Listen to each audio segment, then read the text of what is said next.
I ain't the kind to wear a tie, button up from 9 to 5. I tried that life but said goodbye. I'm not always polite, but I get the job done. Who says that work can never be fun? I'm simply unprofessional. Simply unprofessional. Yeah. Yeah. I'm unprofessional.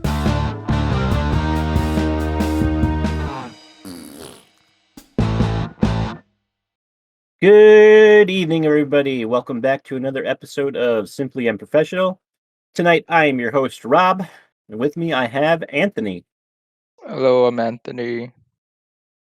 And for the first time ever, we've got Bea. Hi, it's me, the bee, the buzzy kind. I'm pretty sure this is the first time. You didn't do the hot sauce challenge last year, right? No, I've been in a Simply Unprofessional on a live stream before, but not a hot sauce thing. So it was years ago. Gotcha. So you have been on here before, though, A really long time ago, yeah. but only a live stream version, never the actual recorded Indeed. talking part. Gotcha. Well, welcome. Thanks. So today, everybody, we're just going to chat about our upcoming holiday plans and see if there's any big differences between the UK and California and the East Coast, New England, basically. But first, well, I know Anthony and I have Thanksgiving coming up this month. And like I said, the UK, I know, doesn't celebrate Thanksgiving, but you do have something. We already had it, yeah. 5th of November, is bonfire night, yeah. So what does that entail? Okay, so are you familiar with the story of Guy Fawkes? Kind of from V for Vendetta movie. Okay, so obviously the gunpowder plot and stuff to blow up Parliament, blah blah blah. He gets caught.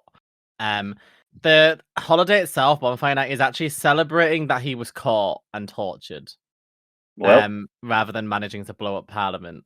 So it's a really strange holiday that we have just always kept and never got rid of. But it's a really weird one because, like I say, we're celebrating that he was caught and tortured and killed and didn't manage to blow up Parliament. So because of the whole blowing up thing, it's our holiday, kind of like your Independence Day, where we celebrate with fireworks and things like that, and then bonfires. gotcha. But instead interesting. of independence, they celebrate the death of someone. Apparently, Well, instead of independence, we celebrate someone who tried to stop our politicians from doing bad things, I guess.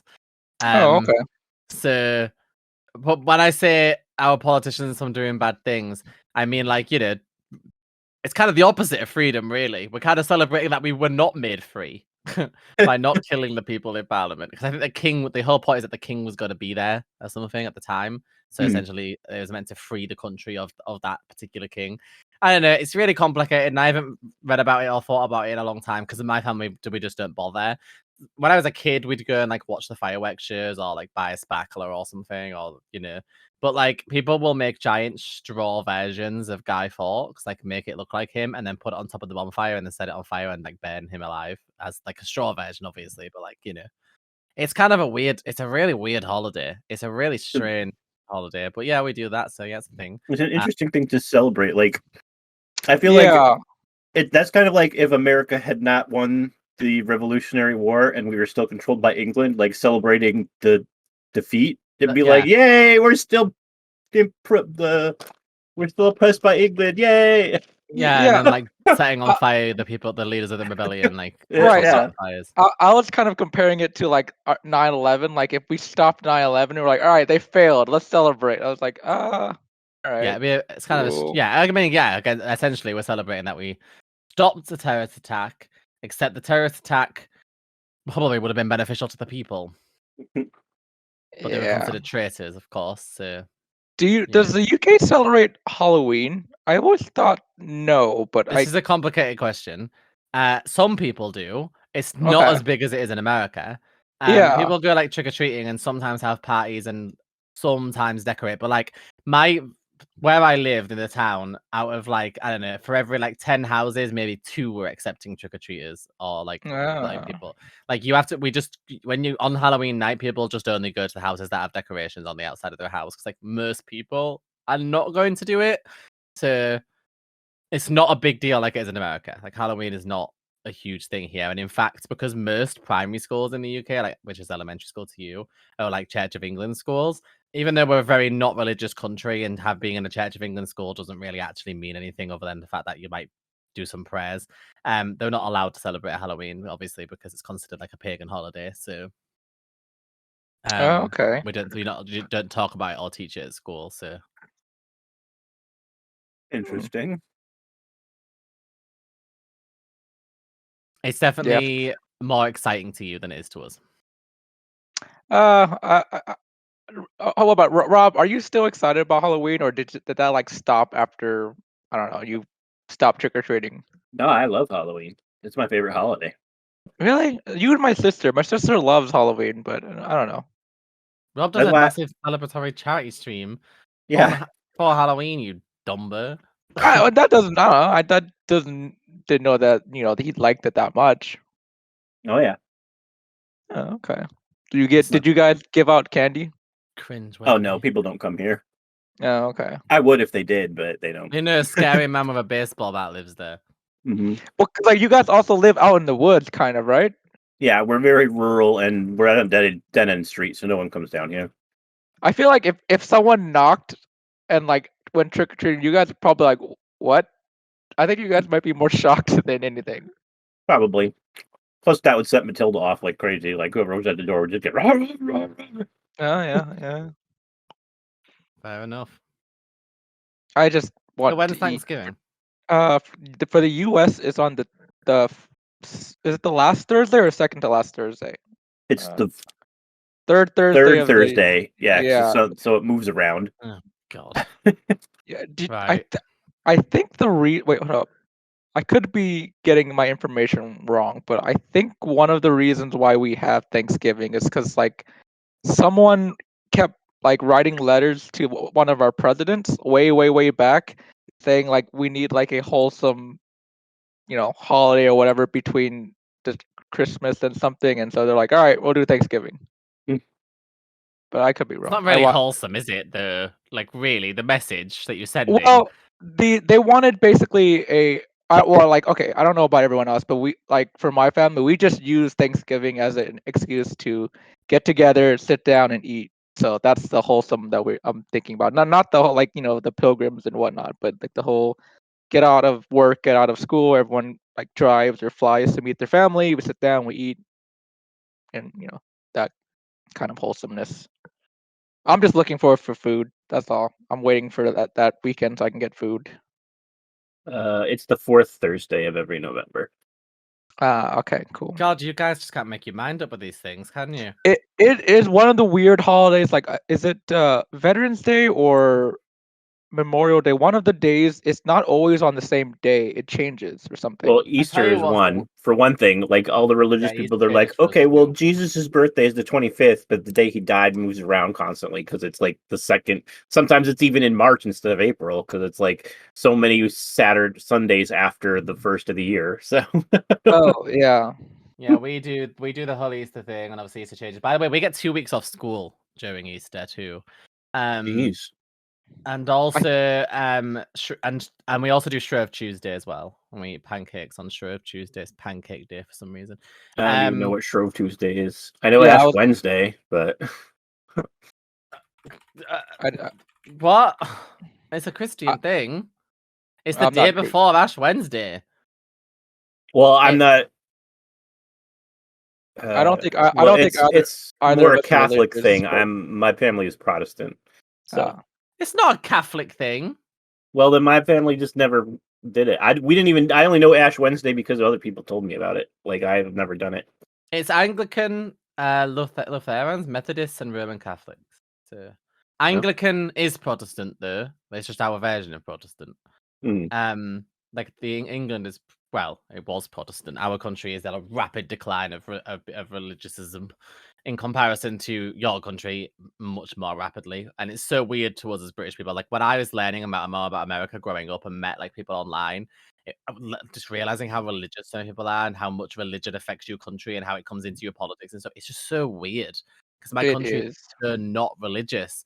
And the rate of atheism is like rapidly rising in my country. Every census, like the rates of like people who identify as religious drop significantly, and religion doesn't come into like anything. And I went to a Christian school, and like the only thing Christian about it was that we prayed like before lunch, and that was it. And maybe read some things from the Bible in an assembly sometimes. Like other than that, it was just normal school, and we didn't do anything else. It's so weird. Like I don't know, America just freaks me out. Anyway, Shrove Tuesday is the day before Ash Wednesday. And the idea is it's a ritual of burning the previous year's Holy Week palms, finalizing one's Lenten sacrifice, as well as eating pancakes and other sweets. Wait, so Oh. you eat sweets on that day? Yeah, basically. Oh, that's cool. I've never done Lent either. Like I've never Because done any Ash of that Wednesday stuff. starts Lent, right?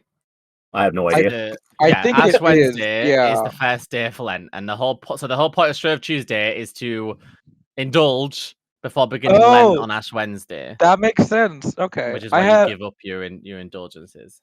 I had a friend who I think every Ash Wednesday or Lent I think he gave up social media, and then another one gave up alcohol, I believe. I don't know. Yeah, so the idea is that you give up some sort of thing that you that you indulge in, essentially. I Kind think of like giving up, fasting, but not quite the same. I think giving up social media is more like a benefit than a Yeah, I mean, it's just I never. detriment. I always know it's Lent or Ash Wednesday because like I'll get like a pop up the day before saying, "All right, guys, I'm signing off of social media for Lent." And I'm like, "Oh, all right, so I guess it's Lent." I don't blame him. It's just out of social media for good. I'll do it. Sounds like a great idea. Yeah. Social media is evil. Yeah, because your guys' school holidays are so weird, aren't they? Because you don't get very many. Well, you get a really big summer though, don't you? Yeah, we We get 3 months off for do. summer. Yeah, Well, and two then and a half, 2.5 months really, but we get spring break. I don't know if you guys get spring break. That's In around our Easter time, I think, or right in the before UK, you Easter. don't go Yeah. to school for more than 5 consecutive weeks without a break. So in February you get a week off. In March or April, depending on where Easter lands, you get 2 weeks. In May, you get a week for Whitsun, which is another Christian thing. Where was I? May. In July, we finish school for summer, and you get 6 weeks for summer in the UK. Then you go back to school, and then in October you get a week off, so you're not back at school very long. The week off lands usually near. It's not for Halloween, but it lands near it. And then you go back to school again, and then you have 2 weeks off for Christmas. So you don't ever actually go to school in the UK for more than 5 or 6 weeks in a row before you get at least a week off. That's cool. Kind yeah, of wish we no, had that. yeah, me too. We have spring break, which is a week off in the spring, which is sometimes falls on Easter, but not always. Mhm. And then we have a Christmas vacation, which is about a week and a half because it starts basically at Christmas Eve, and then you don't have to go back till after New Year's.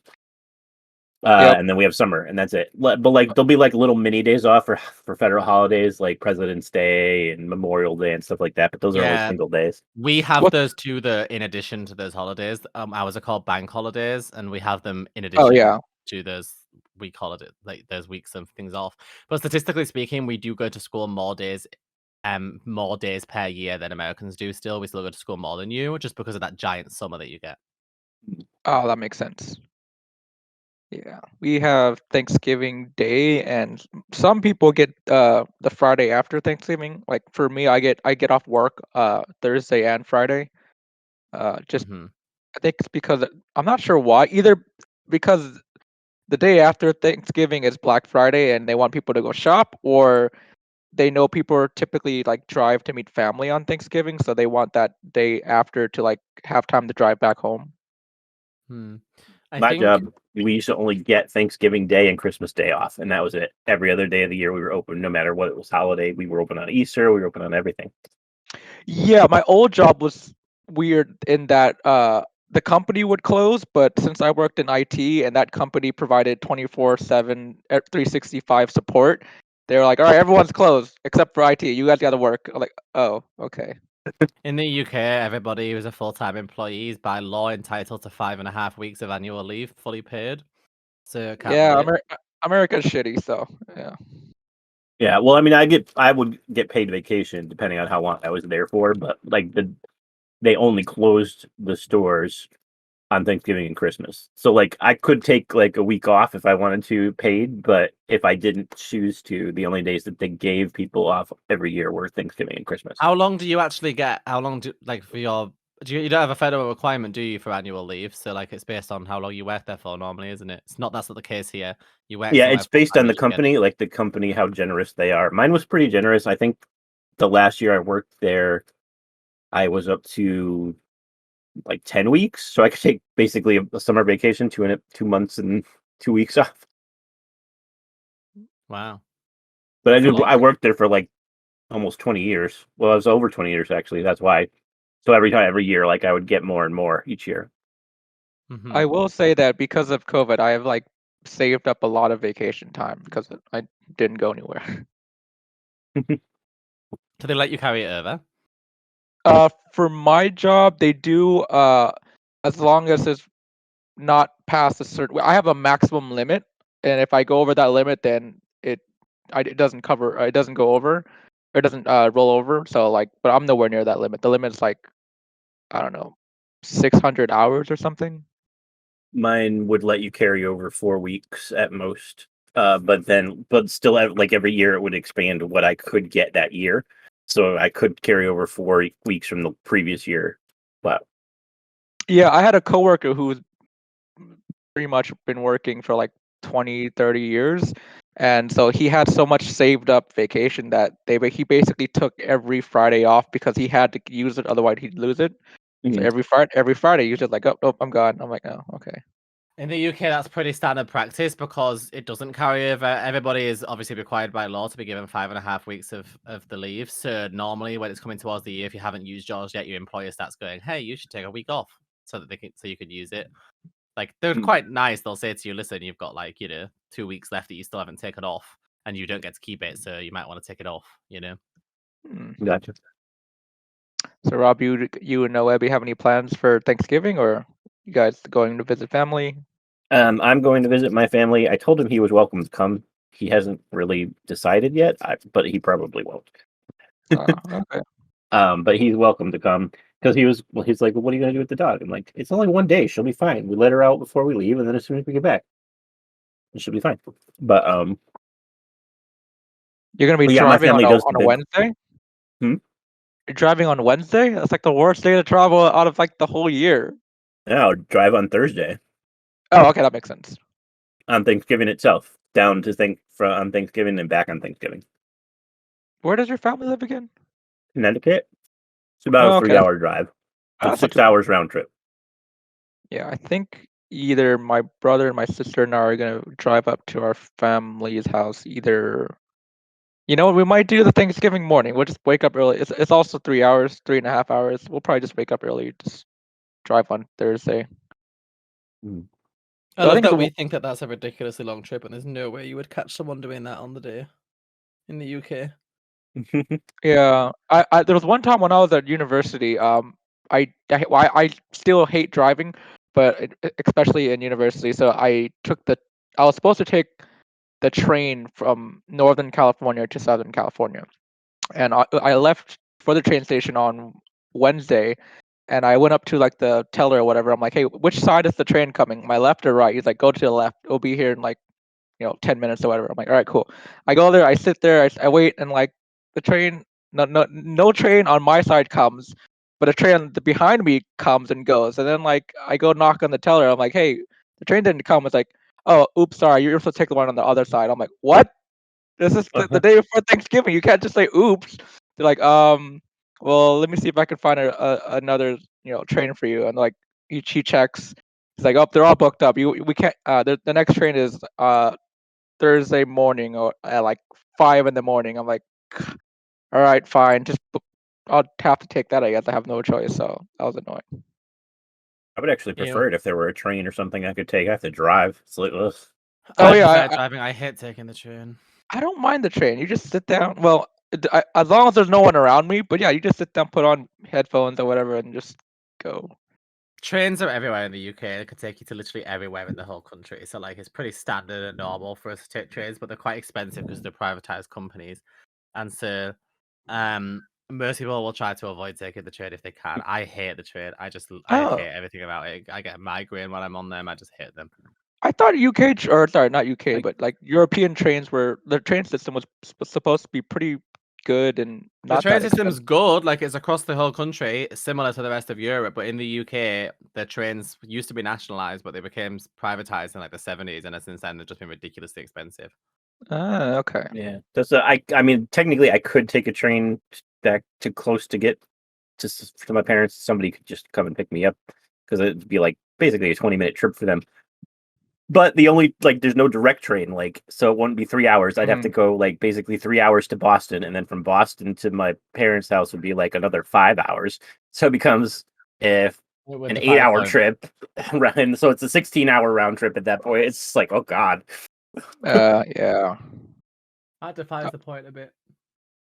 I once took a train from Northern California to Canada, and apparently, like midway, we had engine failure, and so the train just stopped for like 6 hours, and then they fixed the engine, and we traveled for like maybe an hour, and then it broke again, so we were stuck for like another 6 hours, and then the whatever that was supposed to bring us like the engine, their thing broke down also, so we had to wait for another one. So I think the total delay was like 18 hours sitting in a train. I was like, yeah, I'm never doing a train again.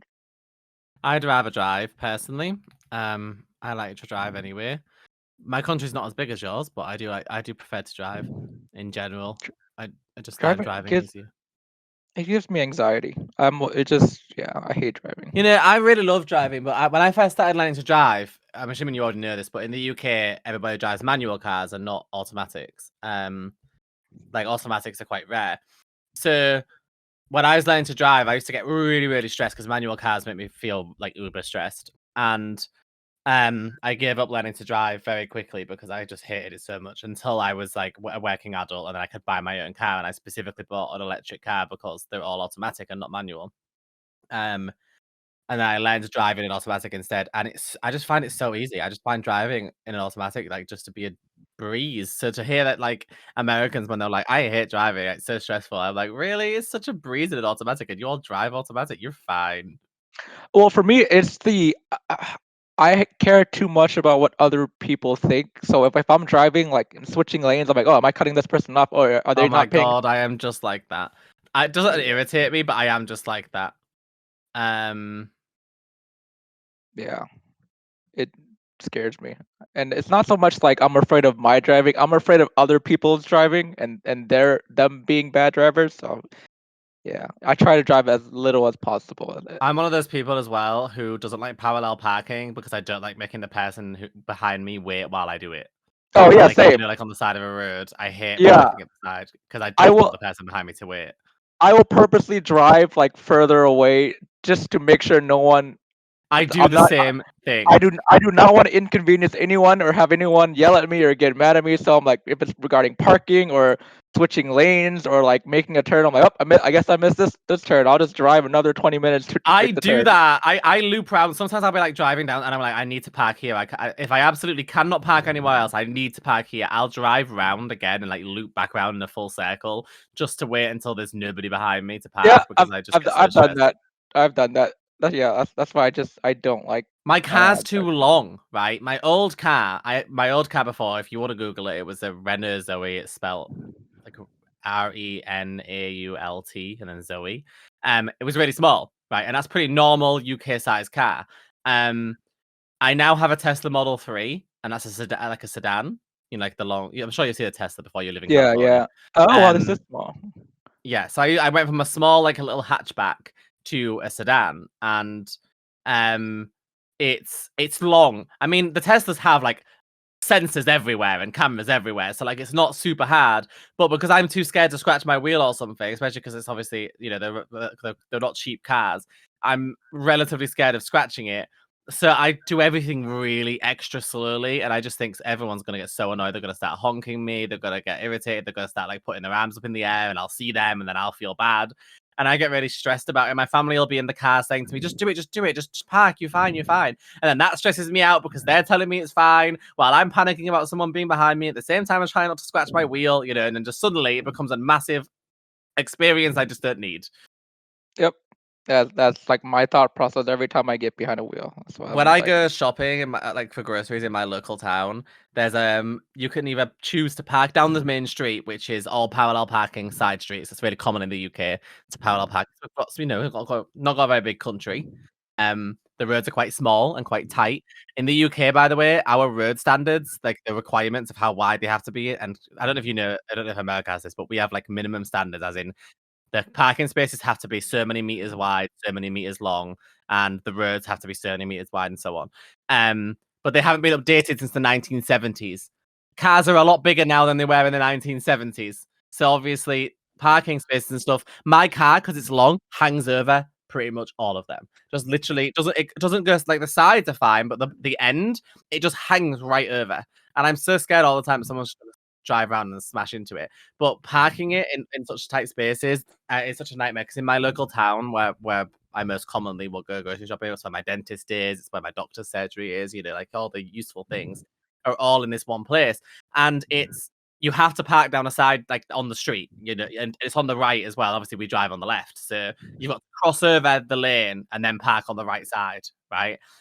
So because I don't want to do that, to avoid it, I drive like all the way over to the only car park nearby and then walk like 20 minutes into the town instead, just so that I can avoid parking at that really awful parking space. you know what? Worth it. I can tell you that right now, worth it. I literally, but I mean, it'll be like a 20-minute walk there, 20-minute walk back, all to shave off like 2 Yeah, minutes worth worth of it. parking. Yeah. Because So I'm just hate parking like that's so bad. Like I don't know how often. So you drive on the right, obviously. How often do you have to then cross the lane on the left of oncoming traffic to then park on the left side?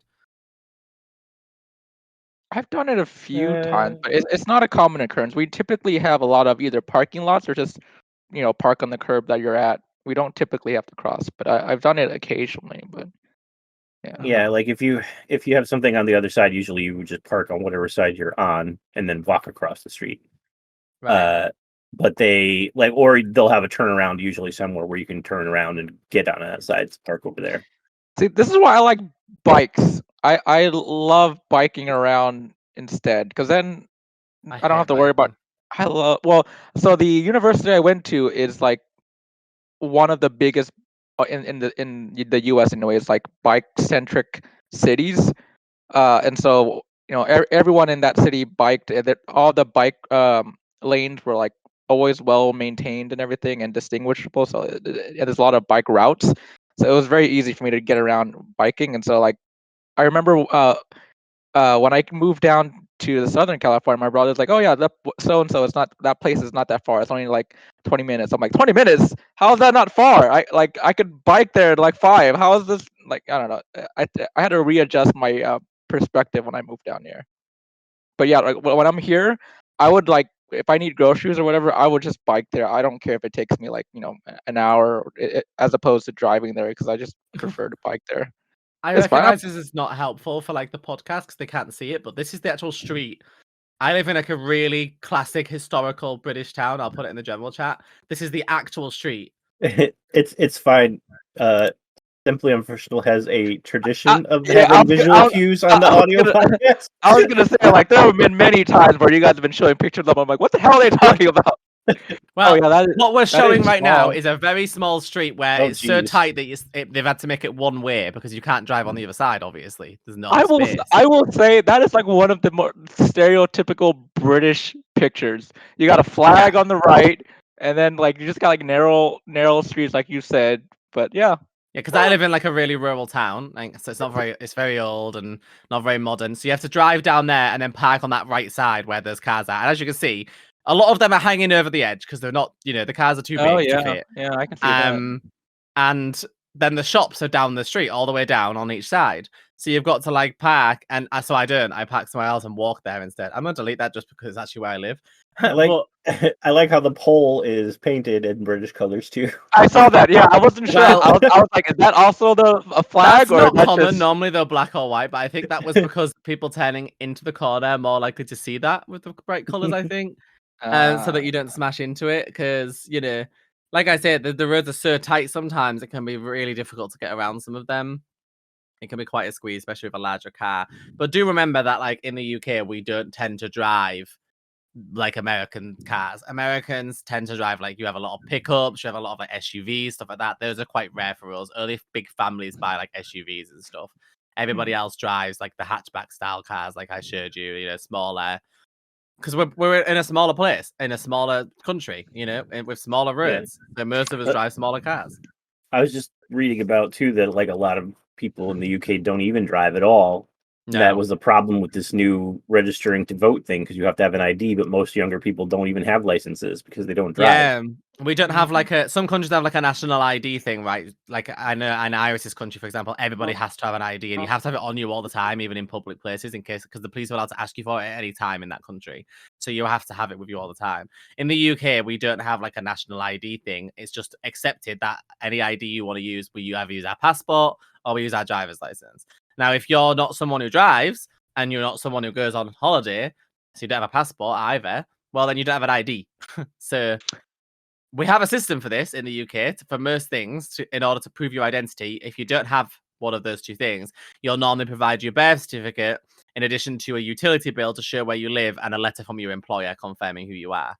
So, like, usually you'll use those three things. Sometimes they ask for your parents' birth certificates too. They did for my passport, for my first ever one. To like confirm who you are, to like open a bank account, things like that. Because obviously, without a photo ID, you got to do that. Bearing in mind, you can't to drive in the UK until you're 17. So there's no. What you've got to realize too is I think there's a big push for Americans to want to learn to drive as teenagers as soon as they can because you're still in high school. So there's obviously that there's an idea that one, it's cool, and two, you can drive yourself to school, right? In the UK, that's not something people want to do. A lot of I don't know how true it is for your families, but I read a lot that a lot of American families like to get their kids driving as fast as possible because then they can drive themselves to school and they don't have to do it anymore in the morning before like work or whatever, or they don't have to get a bus anymore or whatever it might be. Like one of my friends, his dad hated taking him to school, so the second he could learn to drive, he got him in a car, got him like a car and everything, and got him driving, right? So a lot of Americans get driving and then the parents will buy their cars for them, and a lot of my friends found it really weird to find out that in the UK that's really uncommon. Obviously your parents aren't going to pay for you to learn to drive to get you to school because we finish high school at 16 and you can't drive until you're 17. So there's no point for that reason. So it's very uncommon for a parent in the UK to buy you a car. You usually pay for your own lessons and pay for your own car yourself, and you have to have at least like 40 hours of driving lessons with an independent driving instructor anyway to be able to pass your driving test, and they're expensive. My driving lessons were £30 an hour, so that's like $40, like $35-40 an hour that I had to pay to learn to drive. And then your driving theory test is £35, and then the driving practical test is £75. So by the time you've actually done all your driving lessons, if you start when you're 17, by the time you've done all your driving lessons and you've booked the tests and stuff, because there's waiting lists for them as well, you're going to be 18 by the time you actually pass. And I took manual lessons because by that point, I was already working in a school teaching when I was 17. So I was driving, I was having someone else drive me to work. It was my parents and my grandparents, like took it in turns. And I wanted to learn to drive, but the manual driving just stressed me out so much that I actually had like such a bad anxiety experience from driving in a manual car. Because like when I don't know if you've driven manual either of you before, but like silly things like coming to a junction when you have to turn, you've got to drop gears, right? So you have to start in first gear. You have to be in first gear when you start in order to go. You can't just jump straight up to second, third, or fourth or whatever. You have to start in first. So when you come up to like a junction, or we call it like a giveaway, like a T-junction before you turn left or right, I don't know what you would call it, and I don't know if you would stop fully, but we do. I guess a stop sign for you guys. You've got to then drop. If you say you're in third, driving at like 30 miles an hour, you've got to then drop to second, which will slow you down a little bit, and then drop to first when you stop, because you've got to go back into first to then start again. So back into first, lift your clutch up a little bit, it makes your car creep, and then you press accelerate to go, then back into second, back into third. Oh, a corner, back into second. Oh, around the corner, back into third. Oh, we have to stop again, back down to first. And it's like constant changing of gears, and I just couldn't get my head around it. Because not only, normal driving, you got to stop at the junction, look both ways, get ready to go. There's a lot of like stress already, Having to do Yeah. the gears on top of that just made me feel so overwhelmed. So I ended up with so much anxiety over it. I then stalled the car because obviously you can stall a manual car, and I was like, I give up. And I didn't take up driving lessons again until I was 22 because I was just like so anxious from it. And that was only because I could afford my own automatic car. My family was so against it, by the way. It's such a stigma in this country to drive an automatic car. My family was dead set against me driving automatic because your insurance costs more because our cars cost more if you're automatic here. John told me in Canada, you got to pay more for a manual because they're so rare. In the UK, because they're so rare, you got to pay more for an automatic. Because everybody drives a manual, so it's hard to find an automatic car. Well, It's not that here it's still less expensive for a manual, even though they're rarer, because transmissions cost a lot, and an automatic doesn't have the automatic transmission, which brings down the price. So it's still cheaper here to get a manual, but it's still rarer. Yeah, so the thing is the automatics themselves, and like you can buy if you're going to buy brand new, automatics and manuals are going to cost about around the same in the UK. The reason why they become so much more expensive is because most people are buying second hand and there's just barely any automatics. So almost nobody drives them. Like 97% of people drive manual. So it's really hard to find automatic. And people know that people looking for automatics need them or want them for a certain reason. So they mark up the price a bit too, for that reason. So it's really hard to get them. So my family were all dead set against it because your insurance also costs more in automatic in the UK because the government says that your expertise is lower because you'd have less control over your car because you don't know how to control a car as well as a manual driver would. And the way they do it is if you pass in a manual car, it doesn't matter. It costs the same for insurance wise. But in the UK, if you pass in an automatic car, your license has an asterisk on it that states you're only allowed to drive automatic. You're not allowed to then drive a manual car if you've passed in an automatic because the government said, and to be fair, it's accurate. You don't know how to drive a manual. I know in America, like you've passed automatic, you can just hop in a manual, can't you, and just go for it. But in the UK, you can't do that. If I've passed an automatic personally, so I cannot drive a manual car. I'm not allowed to legally. Yeah, the only I mean, they don't specify if you want to ruin an automatic car trying to drive it, they won't stop you. But I mean, a manual car trying to drive it, they won't stop you. But the only other different types of licenses they have are you have to have a special one for motorcycles, you have to have a special one for big trucks. But that's the same between for us manual and automatic. Yeah, it's called the licenses are called full UK driving license and then auto UK driving license, and mine's slightly different color. It's like a pinky color instead of a blue color because to indicate that it's an automatic only. So if I was driving a manual, I could get arrested. I'd be in really serious trouble because I'm not legally allowed to drive one. But because I only have an automatic license, my insurance for my automatic car is higher. It would be lower if I had a manual license because that means that apparently you have more understanding of how a car works and can control one better, even though you're driving an automatic anyway. Yeah. So if I want to, I can go take my manual test one day, and then my insurance will come down a bit. But I don't want to because it's so stressful. I hate it. Yeah. It's just things like that. One thing you said was about paying for the tests. We don't have to pay for the tests here. I took driver's ed, and my parents paid for it for me. But the tests themselves, they don't cost anything because I just had to do it because my license expired when I was still in Connecticut, and because of COVID, and my car was broken, and I couldn't afford to have it fixed. So I had a friend that was driving me to work, and then I didn't go anywhere else because of the COVID lockdown. So I was like, I don't really have a reason to renew this, but you have up to 5 years to renew it without having to take the test. But I didn't realize it's only in that state. So I ended up moving to New Hampshire, and then because the COVID restrictions were lifted and I needed to drive home and stuff to see my family, I went to go get my license renewed, and it was only expired by 2 years, and you're supposed to have up to 5. And they were like, oh, no, we can't renew this because it's out of state. I was like, what? So I had to take the freaking tests all over again to get my license up here. But they didn't cost me anything to do it. But they were like, oh, you should do a driver's ed thing. I'm like, no. They're like, so oh, driver's test ed, by is the way, really is not a hard. thing. You can't do that at school here, obviously, because you can't drive yet in high school. You finish high school at 16. So you can't. Oh, yeah, There is no driver's ed. Our driver's ed was basically reading through the book to prepare you for the written test, but there was no actual driving though. I know in older movies, you see or older American movies, you see the kids driving in school, and I don't know if My that's friend does. My friend did drive in school. It was a Oh, lot I of didn't, written and yeah. reading there, but they did drive a few times. Yeah. Ah, Yeah, same for mine. But mine, I didn't go through school. My parents found a private company that did driver's ed. That's why. Oh, okay. And I Well, my think friend like did do it at school, and they did drive with their schoolmates in like the back, and they switched out and swapped to ticket in turns. when I took my test, I'm pretty sure the instructor was like, I don't want to pass you, but technically you passed. I'm like, but I don't care if you want to pass me or not. I passed. Leave me alone. In this country, I think someone said I'm sure it's statistically it's like we have like the 5th or 6th hardest driving test to pass, and only like 33% of people pass it. We're really, really strict on driving. But the thing is the reason the test costs and stuff like that, the government will even outright say it to you. They're not afraid to say it. They don't want you to drive. They don't want anyone to drive. It's the number one cause of death in this country and in most countries. Nobody wants people driving. They don't want the emissions in the country. They don't want people on the roads. The government is doing everything they can to get you not to drive. For example, right now, a bunch of our cities have reintroduced trams again. You know what trams are, right? Mhm. Yeah. So, like, obviously, we've got trams going through all of the cities and stuff now because we don't have subways, obviously.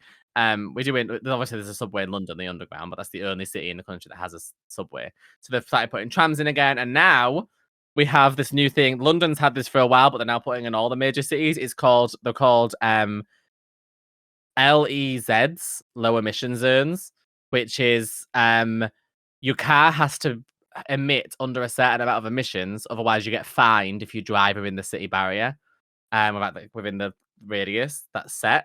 So either you pay the fine to drive your high emission car, or you have to get a lower emission car, or you have to cycle or something else. And then they have like these bike programs where you can rent a bike and kind of like I've seen them in America before, where you rent a bike and then you drop it off at another location or whatever throughout the Oh city. yeah. They want you to do that instead. And then in London and in some other places, we now have the ultra low emission zone, which is like it's like one circle around the outside is the low emission zone. Then in the center, it's the ultra low emission zone, which literally is you cannot drive there unless your car is electric. You're just not allowed. Otherwise, if you did, you'd get like a really hefty fine. They're trying to discourage anybody from driving unless they're driving electric, basically. And obviously, the government's giving subsidies. They're giving like so many thousands of pounds off of electric car purchases, and they paid like half of the bill for us to have home chargers fitted in our houses to like charge our cars and stuff like that. They're really committed to it. Most public chargers in the UK are free right now as well. So like in that town that I just showed you pictures of, there's 2 chargers there for electric cars, and they're both free. So if I don't want to pay for my commute or any of my electricity, I could just go there and plug my car in and go for a coffee and charge it for free. Like the government is really committing to pushing electric cars in this country, and I noticed because I don't know if you guys know, but I passed my driving test in an electric car. My Renault Zoe was electric, and then I had another one. Then I had my Tesla. So I've never owned a non-electric car, apart from when I was like 18 when I drove my grandparents' manual car a couple times, which was petrol. Other than that, I've only ever owned and driven regularly an electric car.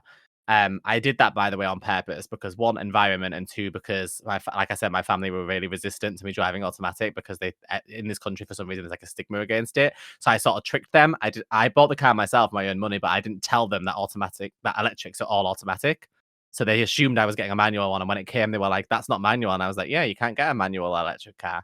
So I did it on purpose, so like they didn't, Anyways, so electric. I'm used to like the. Have you guys been in an electric car, like in a Tesla or in any kind of electric car before? Yeah. Have you, Rob? No. Well, for Rob's benefit, then obviously because I'm feeling old and nerd, but like they're obviously super silent. They're really smooth to drive, and you hear a lot more noises from your car than you do in I would say like a gas car, because I keep saying petrol, but I realize you guys say gas, don't you? Because obviously the engine drowns out a lot of those noises. So like, for example, brakes, when they squeak and stuff, it's pretty normal. But usually when you drive a gas car, you know that when you hear your brakes squeaking, you probably should be worried about that, because that means they're loud enough to make it loud enough over the engine.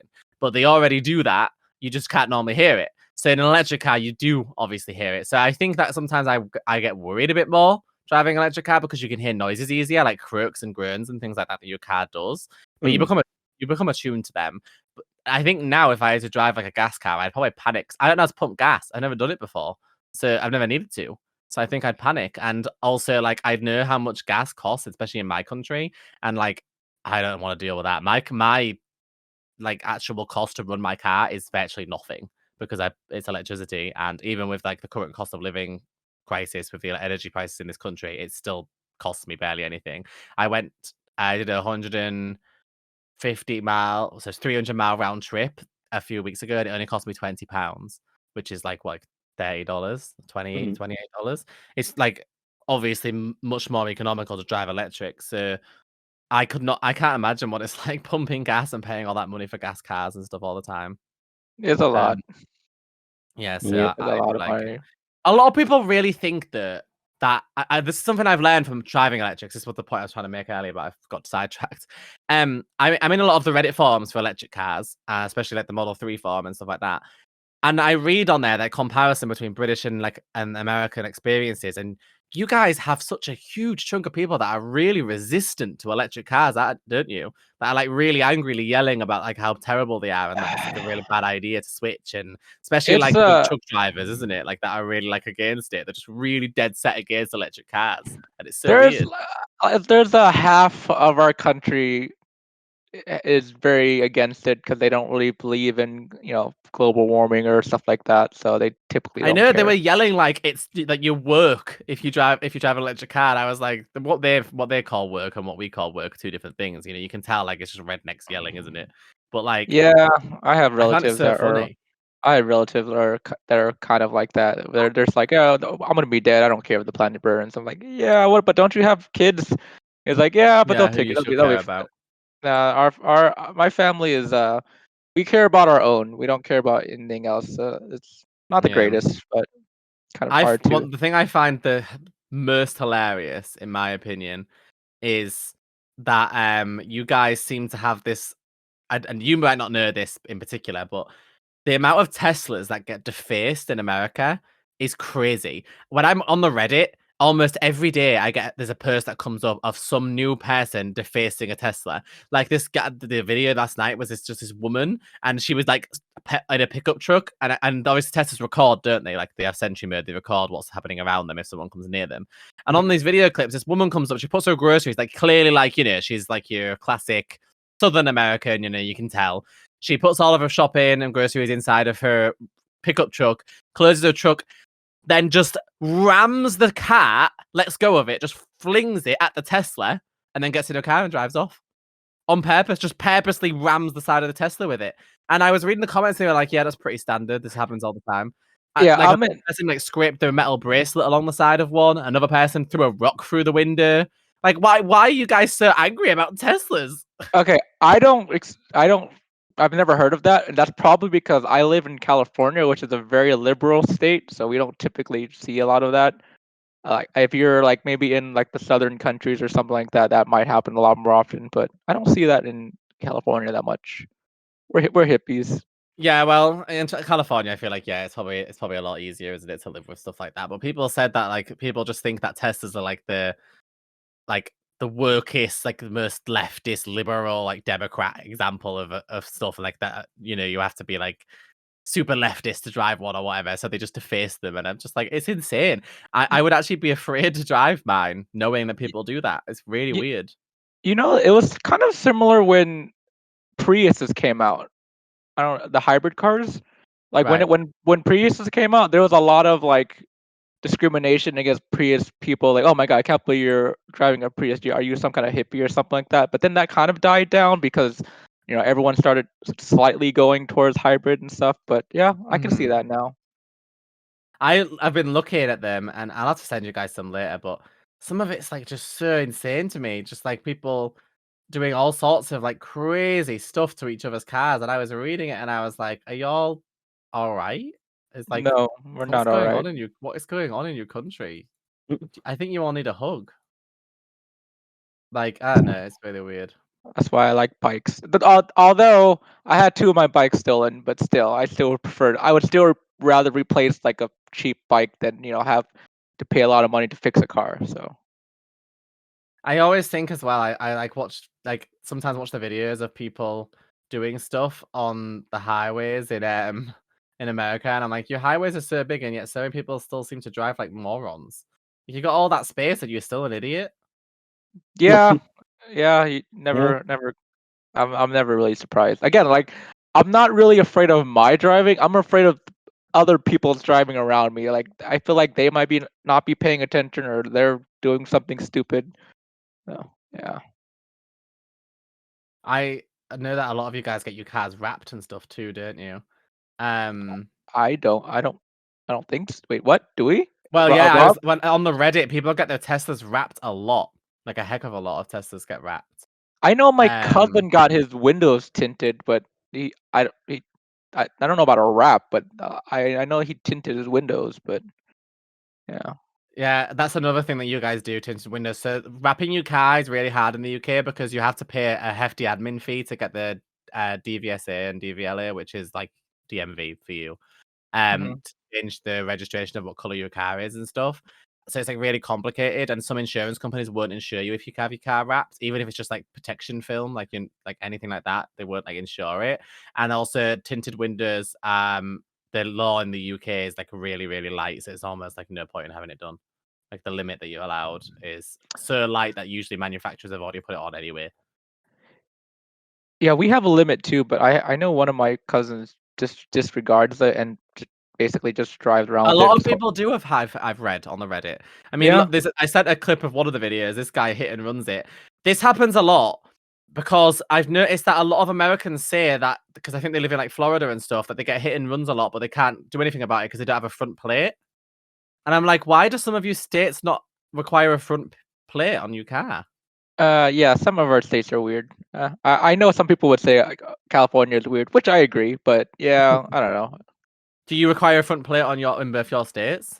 No. I gotta say I don't know. I thought we did, but I've seen cars that don't have it. I know Neither- some states do. Neither of the states I've lived in, Connecticut or New Hampshire, require a front plate, just a back plate. I've then always what happens I've if someone always hits you? seen You don't both. get a clip of the back. Yeah, you're screwed. Well, I mean, we don't have most of our cars don't have car cameras, so it doesn't matter. Or if you were looking then, and a car rear like hits your rear end, and you see it, and you can't write down its number plate, and then they like reverse and speed up before you could see the back. Yeah, Yeah. you're screwed. You're screwed. Does the UK have personalized license plates? This is something I Yeah. never understood. Really, Yes. I don't understand the point of it. Honestly, you pay like a certain amount of money every year or something just to have it personalized. Why? You don't have to do that here. Once you buy the plate, it's yours, but you have to pay a £75 admin fee to transfer it to a new car. But private plates are quite rare here. People usually only get one if their car is like super expensive and then they want to personalize it. But our rules are really strict, and you can't have obviously someone with like a similar one. I know that in America, like obviously it could probably get quite confusing because if you're in California, you could have the same one as somebody in I don't know, or is Oregon a state? It is Yeah. a state. You You could have me you could doubting have myself one for a that, second. you could have two that are the same because they're different states, and I think that'd get confusing to me. So the rules on ours are quite strict. Like for example, if you're gonna have numbers in it, so I don't know how Americans' plates work, but our plates all mean something. So our number plates have meaning. That always sounds really stupid. So let me explain. An average number plate, I'll send you one right now in the chat, but I'll read it out as well for people listening. This is BD51SMR. This is what ours all look like. They all start 2 letters, 2 numbers, 3 letters, right? You could have a distinguishable sign, which is optional too. It shows UK. The reason we have that is for if we drive into Europe, because as you know, or you might not know, but if you don't, then I'll tell you. In Dover or Devon, one or the other. Dover, I think. In the UK, we have the Eurotunnel, which is a channel tunnel. Basically, it's a tunnel we built that goes under the water, under the ocean to France. And you drive your car onto a train, and the train drives under the sea and takes you to France on the other side within 20 minutes. So you can drive from the UK, the island of the UK, into the mainland Europe and then go anywhere in Europe by driving, right? The whole point was that we then didn't need to put our cars on ferries. We'd be able to then just drive to Europe, whatever we want. But the laws in the European Union state that, and we're not in the Union anymore, but still, if we go there, obviously we will be driving in the Union, state that you have to have the country identifier on your car. So a lot of people, rather than putting a sticker on your car that says UK, which you can do, we'll put it on the number plate instead, because then they don't have to stick it to the car, if that makes sense. It's already on the number plate. Anyway, so the things that they mean, BD51SMR, the B and the D is the area code where the car was first registered, as in usually the port or area where it's being delivered to when it first comes into the country, when it's first imported or wherever it's built, whatever. That's the area code. So BD is whatever area code. So basically, it's a local memory tag. Basically, it doesn't matter. It doesn't mean anything because obviously, if I bought my car, for example, my car was delivered in the south of the country and I own it in the north. It doesn't matter where it was originally registered. It's mainly just like for the DVLA, like the Vehicle Standards Agency, to be able to check it. Does that make sense? And then the number is the age of the car. So the way it works is the first half of the year will say the actual year. So it'll say 1-1 for 11, 2-1 for 21, and so on. But then the second half of the year, which it starts officially in March, the first half starts in September. No, the first half starts March, sorry, the second half starts September. So it's not actually technically half, but you know what I mean. The second half of the year adds 50. So if it's adds 5, sorry, I don't know. It's hard to explain. Basically, if it's my old car was 63, right? So it means it's the second half of 2013. Does that make sense? So you add 50 on. So the first half of the year would have been 1-3. The cars registered then would have been 1-3, 2013. But the second half of the year, when they're registered, they become 6-3 to let you know that it's in the second half refresh. Because a lot of car manufacturers will have slight refreshes to their cars, won't they, every 6 months? So that's how you know that the car is second half of the year in the age. But all of our number plates, unless it's private, state the year and age of the car of when it was registered, so you know how old the car is when you go to purchase it or when you see one or whatever. And then the last 3 letters are completely randomized. So the idea is when you get a private plate, you can't have a number that would make your car or a plate like formatted that would make it look newer than it actually is. So for example, I couldn't go and buy BD23 because that period hasn't started yet. And so I can't pretend that I actually can never have that because my car's a 21. So I can never get a 23 on it because it'll make it look like it's newer than it actually is. Does that make sense? Mm-hmm. And that would be considered fraud if I tried to sell my car and it had a plate on it that said 23, as if I'm trying to sell my car pretending it's 2 years newer than it really is. It's against the law. So Gotcha. you're not allowed to do that. So private plates are a little bit complicated in the UK. There's limitations as to what you could get, and obviously only one person can have each one. So as an example, somebody in the UK has no longer have it, but it's just got banned, but they used to have pen, PEN, and then 1-5 because it looks like penis. It's been We've had a banned. lot of that. I've seen Yeah. those. I also saw one that I think they were specifically trying to make it so that people can't figure out their license plate. Because I've seen it where it's like MN, so that you can't tell if it's an M or an N. I've also seen where it's like I's and one, the letter I and the number 1 over and over again. So again, you can't tell if it's a 1 or an I. And I was just like, Yeah. that's just annoying. Like here, the random letters and numbers don't mean anything. Like you Yes. get whatever. But so as long as no one else has it, you can get it to say whatever you want. If you wanted it to say penis here, you could. What- Just no, you'd have to I pay think- for it. We I get think there are banned certain- plates, so that's I think- banned now. Yeah, I think we have certain words or things that you can't have, right? I've never seen like Not as far as I know. I mean, my parents paid for my mom's car. Her license plate says Pixie. but I've never seen like curse. Oh no, wait. Yeah, there are banned plates. But, oh wait, yeah. So let me see. There's you can't use a big fart is banned. Crackhead is banned. Dragon Balls is banned. Got to pee is banned. McBoob. Yeah, okay, we have a lot of banned. Oh no, sorry. These were banned in Arizona.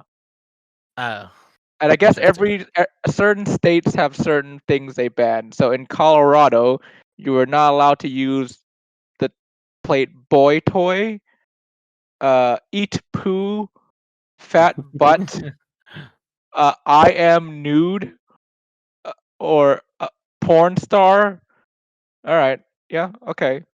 Yeah, I looked up New Hampshire, and they have no. You can say whatever you want here. You can have it say whatever the hell you want. What most people tend to get in the UK would be some random thing followed by their name. So like R99 Emma, Yeah. Like, for example, currently available if I wanted to buy it from the website. This is the thing, the government likes it because they sell them, and so they cost a lot. So I could yeah, get one of these yeah. if I wanted to. I could get like D21B, for example, or $400 or pounds yeah, they're like not or cheap to euros, buy. pounds? I can't tell, but my It's eyes are hurting. pounds. It's Okay. pounds. We don't use euros.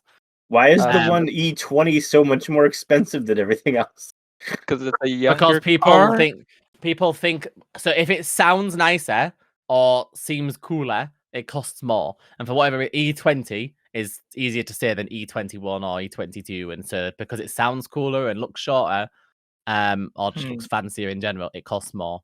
And then they actually do auctions for ones that people already have. So, for example, like these are going to be auctioned off later because they're coming up basically.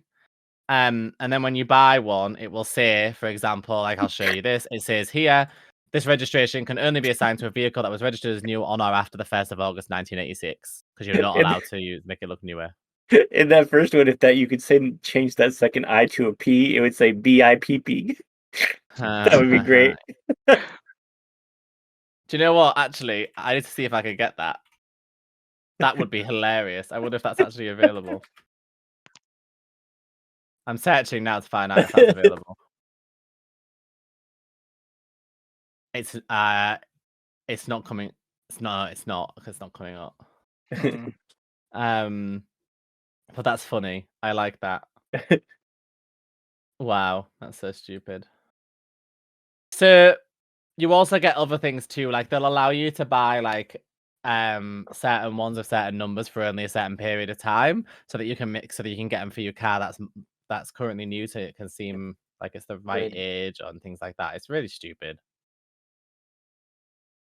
So like I won't share my full tag because I don't know what information you can get from that, but mine has a 7-1 on it, which denotes basically that it was registered in the second half of 2021, basically.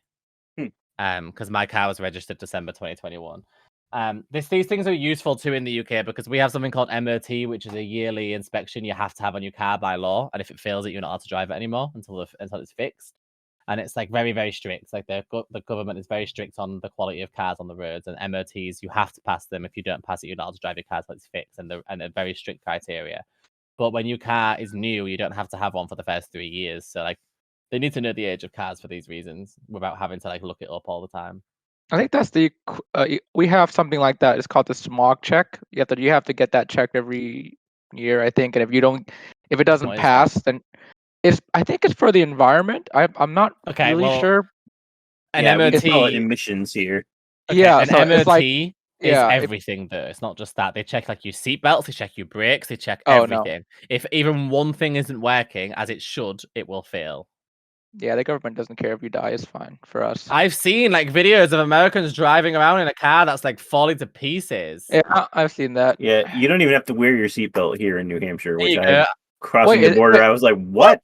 Is it not illegal to not wear a seatbelt? Only here in New Hampshire. Oh, that's weird. Fun fact, in Missouri, if you're over 21, you can text and drive. Weird. Here's a fun one. Anyway, so this is the MOT thing. If you're interested, that's the checklist. You have to pass all of them. Otherwise, your car, you can't drive it till you fix it. My parents' car just had their MOT, and because it would cost more to fix it, they just scrapped the car because they said there's no point. The cost to fix it would be more than the value of the car. So my parents need a new car, actually. So, for the sake, I feel bad for anybody listening to this. They're not gonna have a clue what we're reading. It says you have to have your seats and seat belts, your warning lamps, switches, which is position lamp, headlamp, hazards, view to front, wipers and washers, brake controls, steering wheel and column, doors, mirrors, horns, speedometer, driver controls. Class 5 is a certain type of vehicle, but I can't remember what it is. Registration plates, lamps, registration plate lamps, indicators, hazard lights, headlamps and aim, stop lamps, fog lamps and reflectors, wheels, tires, shock absorbers, mirrors, wiper blades, fuel tank cap, glazing, doors, boot lid means trunk lid because we call it a boot. Loading doors, bonnet is the hood, we call it a bonnet.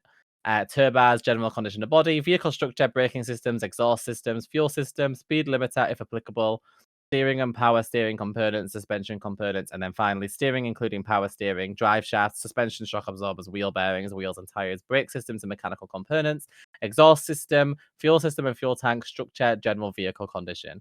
So if it fails any of those, you can't drive it anymore until you fix it. So And you the have a police broken. If can you have a scan. broken windshield wiper, you can't. So Well, yeah, they're rated as minors and majors. I think it's like 3 minors, and then you can't drive it. Hmm.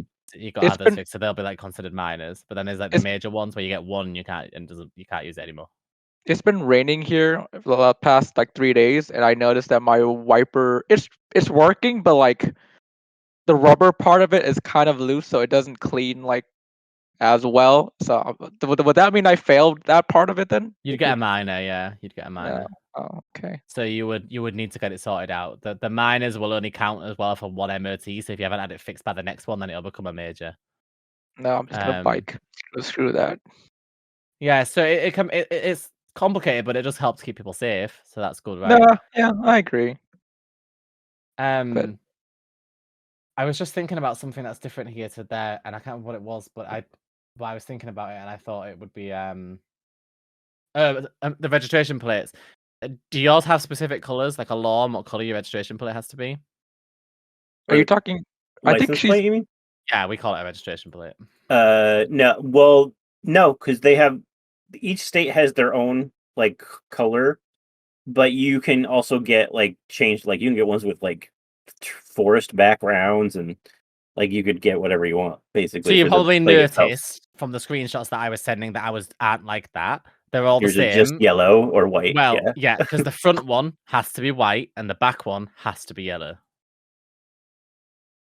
For the sake of reflections, apparently white is easy to see in a rear view mirror, and yellow is easier to see when headlights reflect from it in front of another car.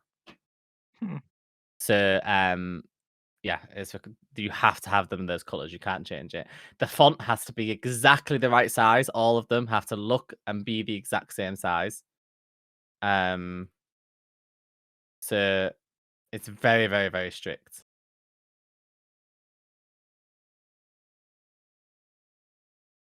Trying to find you more videos of people trashing other Teslas because it happens a lot. This Reddit, if you ever look at it, you would just see there's just tons and tons of people that get their cars wrapped. Oh, I found one for you. Here. There's There's an example of like different types of licenses you could get. That is so weird. Y'all are so weird. So- in this video, someone just goes past a Tesla, just rips off his mirror, his like his side mirror. What do you guys call them? The side mirror. Side mirrors. Yeah, Right. same. Rear view he's mirrors. Or obviously no, drunk. side mirror. Yeah, No, side one in the mirror. middle is the rear view. This is in Toronto, in Canada. The guy's obviously drunk. He just pulls off his mirror. I think Canada has really strict driving rules, and you have to pass like a few tests, I believe, just to get your license and stuff. Mm. And I think their speed limits are a lot lower than American ones. Our speed limits are lower. You're lower like in area ones are like 35, right? I think 35 and like 25 for like schools areas. I think. Ours are 30 on like the normal roads, and then 30, and then it's 20 for school zones. Yeah. Well, Americans, Canadians, use kilometers per hour anyway, don't they? They do, yeah. But I think they have because my brother went to Canada, and he was telling me that they have certain lights where the cars basically have to it won't turn for you. You basically have to get out of your car, walk, and then press a button. And I was like, wait, what if or basically wait unless there's a pedestrian there to press it for you. And I was like, wait, that can't be right. Well, that seems dangerous. You're walking across the street to press a button. He's like, no, yeah, you just have to do that. I was like, oh, okay. Our traffic lights have buttons that you press, but not for that. You press it when you're there to tell the thing to change to red. I don't know if you guys do that, but when you want to cross a road, we have traffic lights. You press the buttons, and then it'll change the traffic light to red so that you can get across. That's how it normally works here. Like you're on one side, you press it, but they have them on both sides. So like if you're crossing one way or the other, apparently Canada only has about one side. one thing No, I but can look, say, like the car if you're like, let's say you're at a four-way stop or whatever, right? And there's no pedestrians or not or anything, and there's no other cars. It's just you. You get to a stop. The light won't turn green for you unless you get out of your car, walk out to where the pedestrians normally cross or something, and press their button. I don't know if my brother's lying to me, but he was telling me that there are certain parts of Canada where you have to do that. I'm gonna have to ask John about that. But yeah, I thought that was weird. That does seem very weird. it seems very strange. In the UK as well, James told me it's weird, but our traffic lights, obviously, when they're going to go red, they go yellow first, right? And then red. The yellow being stop now, please. And then the red being like, you should have already stopped now. Yep. Ours go yellow and then green again, too. They don't just go straight to green. No, ours just goes straight to green. The Yeah, ours yellow, goes straight to green. when you need to stop and it's yellow, they stay on yellow. They're hard yellow, like it's just on yellow, or we call it amber, tell you that you need to stop, and then it goes red. Then when it's going back the other way, it flashes yellow, then goes green. The flashing yellow before it goes green is to say you can go now, but only if the crossing is clear. So as in it's red, but then it starts flashing yellow to say if there's still people getting off the crossing, you can't go yet. Like if there's obviously you don't go on green if there's still people crossing, but the point is if they haven't actually stepped off the road and onto the path, you're breaking the law on yellow if you go. They have to be fully off the road. Do you guys have like zebra crossings where you have to stop when someone's waiting? No, we do not have zebra cross. Or yeah, we say zebra. So Zebra crossing. zebra crossing here is, well, I don't know if you've ever seen one before, but they're like in the middle of the road and they've got white lines. I sent a picture. If a person is about to cross one, by law, you have to stop. So there's no lights or anything, but you just have to okay. stop. No, we have those. Yeah, I you're was supposed to thinking of yield to something else. pedestrians always. Obviously, you're not allowed to just plow into them. So yeah, But- if someone is walking across a crosswalk, you have to stop. Well, no, we okay, only have to stop at them, or once if, or otherwise they're traffic light controlled. Yeah, We do we have always some have crossings though that are not zebra crossings or traffic light controlled, and those ones you don't have to stop. The pedestrian just has to wait till there's no cars.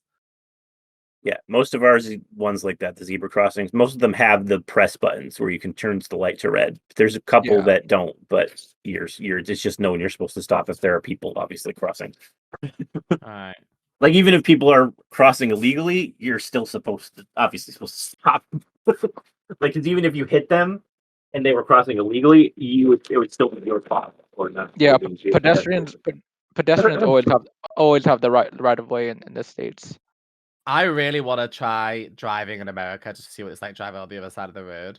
But out of curiosity, what are the rules for driving other people's cars there? Because a lot of parents, like in movies, I don't know if it's actually what it's like in real life, but in movies, they'll they let their kids drive their cars and stuff, and they'll just like hop in each other's cars or drive each other's. And I have a couple of American friends who like sometimes they'll just be like, "Oh, do you want to drive?" And they'll drive each other's cars all the time. Yeah, you And can I'm do like, that. It doesn't really matter. why is your insurance assigned to the car and not you personally? No, insurance is assigned to the car, yes, but you can also, like, if you're concerned, you can insure yourself so that if you're driving someone else's car, your insurance will pay for it. But if you are driving someone else's car and you don't have insurance and they do, it would still cover it because it's their car. All right, so that's not how it works here. Insurance is, I have insurance for my car. It covers me to drive my car. If I want to drive another car, like say my grandmother's car, she has to add me as a named driver on her insurance policy for me to drive her car. I can't just get in it and drive. Now that you say that, for the insurance to cover it, yes, you would have to be on the policy. Like usually parents put their kids on the policy, but you can insure yourself so that if you're driving someone else's car, it would still be covered by your insurance. Like, because my insurance, because I got rid of mine when I got rid of my car, because I was like, oh, I don't have a car anymore. And they're like, oh, well, do you want to insure yourself? So if you're driving someone else's car, you're still covered. I was like, oh, I didn't even know that was possible. And they're like, yeah. It's like, oh, okay. Yeah, you can do that here as well, but the rules have got really complicated because it used to actually come when you had a fully comprehensive. I don't know if you guys call it fully comprehensive. That's what we call it. When you have because it's third party fire and theft, which means that like you only covered if your car got set on fire or if it was stolen, and then there's fully comprehensive, which covers like everything. Oh yeah, I think we have something similar. I just don't remember. We have like we have liability, which is if it only covers like if you hit someone or did Yeah. damage to their car, and then there's full coverage, which is both. Like you would cover them and yourself. Yeah, kind of the same idea, really, because the third party one only covers you if like a third party damages you, really, and not you damaging them. Which means you'd have to pay out of your own money if you damage them, basically, or something like that. The comprehensive, or the other way around, I can't remember. The comprehensive one basically used to include driving other cars, but it doesn't anymore. So then now, if you want to drive someone else's car, you've got to get a separate policy or something along those lines. You can't just hop in someone's car and just drive.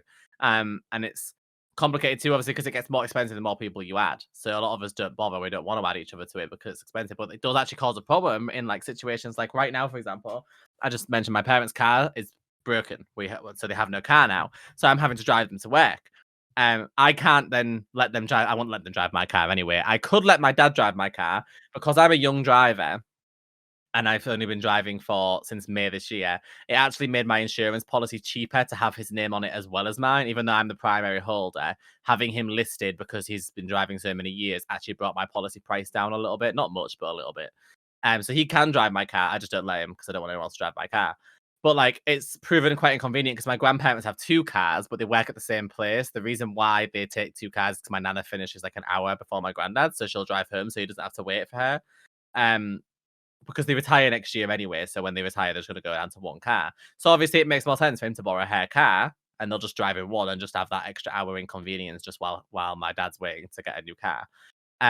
But obviously he's not insured on her car, so she then has to add him to the policy, which then makes her policy more expensive. So it becomes a whole complicated thing, and people don't really want to do that.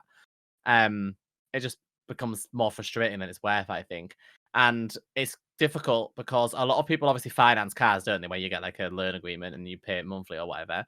But in the UK, you can't do that for your children. Like you can't buy it's against the law to finance a car if you're not the registered keeper of the car, and you're not allowed to be the main insurance policy holder unless you're the registered keeper of the car. Does that make sense? So your parent can't buy a kid a car in their name, and then put the kid's name on the actual car registration documents. They'd have to continue to earn it themselves and then have the kid added as an extra driver. But here's the thing. I imagine most Americans probably do that. Like if you're a dad and you have a kid, you probably buy your kid a car, but it's actually registered to the dad, and the kid's allowed to drive it, and you let your kid drive his car, right, until he's old enough to take over the car himself. And Usually, yep. But in the UK, it's against the law for you to be the registered keeper, but not be the person who drives it the most. So if the kid drives the car more than you, and it's registered to you, that's against the law. It's called fronting, and it's when you're breaking the law. So you can't just get like a car and let your kid drive all the time unless it's actually your car. So that's why most of us just let our kids borrow our cars, or they have to wait till they can afford one themselves, because it's too complicated. Because the UK is just really strict on driving. We're just very, very, very strict because they don't want people to get in accidents and whatever else. It's very overly strict. Gotcha. All right. Well, we're over the hour mark, so that's going to be it for today. That was a wonderful holiday conversation we had. I know, it was really good. I really enjoyed talking about Christmas and New Year's and everything, and your boring ball drop that you guys do in comparison to our amazing New Year's celebration that we do. Yeah, that's also. I want to hear this.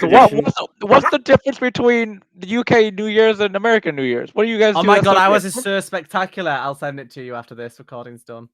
Okay, I was like, what? I thought it's not the same thing. But... Well, maybe we'll revisit that on our next episode. Yeah, all right. Down the line, we're gonna talk about trains on that episode, Rob. This happened. This happens all the time with us, you two. We go off on tangents, and then it's like, oh, it's well over an hour. So, traditional episode, basically. All right. I don't have a science corner for today, and the dog is really bothering me. She's very demanding to go out. So we're gonna end it here. So thank you guys both for coming. Where can we find you on the internet? Anthony first. So I'm not get the idea.